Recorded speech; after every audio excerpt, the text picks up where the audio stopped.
This is it. It's the season finale of 3 at the buzzer. The Celtics fall to the Knicks 88-80 in regulation this time, but despite a 20-point run, 20-0 run in the fourth quarter, they came just short, making it a 6-point game at one point, getting it really close. But then a Jeff Green charge drawn by Tyson Chandler kind of ended their run. Carmelo Anthony comes out and hits a few big shots to really give them some space again. But the Celtics were just terrible for the first half of the game. They only scored 27 points in the first half, one of the lowest scoring outputs ever recorded by this team.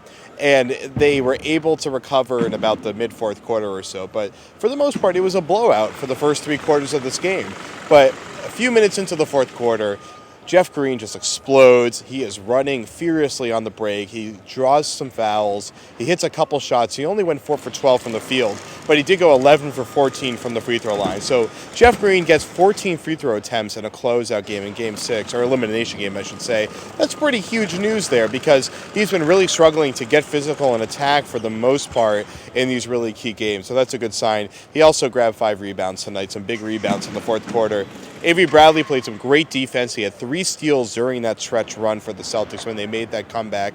Paul Pierce had a couple steals, but the problem was the Celtics turned it over so much in this game. They had 19 turnovers. Paul Pierce, so many bad pass turnovers. That became a real big issue for them in this series, or bad pass turnovers by Paul Pierce. And, of course, Iman Shumpert had a lot to do with that. That guy got so many steals in this series, especially in the last few games. He was very huge for them. But the big story on everyone's mind is, are any of these guys going to be back? Is KG going to be back? Pierce, Doc Rivers.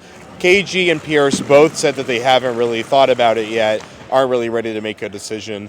Doc Rivers says that he looks at it as a year-to-year thing. He has absolutely no idea what KG is going to do. Pierce, not really the same kind of story because he has another year under contract, and so the Celtics might decide that they actually let him go because his deal is non-guaranteed last year. So we'll stay tuned for that one. But right now, those 2 careers are very much up in the air. All we know is KG's season ended very emotionally. He went and hugged every single person on the bench. Doc Rivers told CLNS Radio that KG and what he said was private, but the fact was that KG came up to him and actually asked Doc, "Hey, are you okay, man?"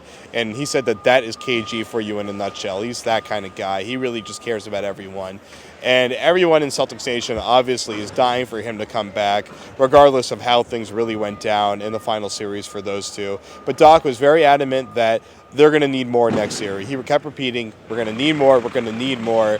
This current offense is not able to win a series without Rondo. Obviously, it's a different story with Rondo, but they're going to need some more offensive firepower next year if they're going to make another run for it. So thank you to all of our viewers this year. We'll see you again for next season. Last time signing off in the 2012-2013 season. I'm Jared Weiss for Celtics Blog and CLNS Radio. The Celtics fall and lose the series in 6 to the Knicks, 88-80.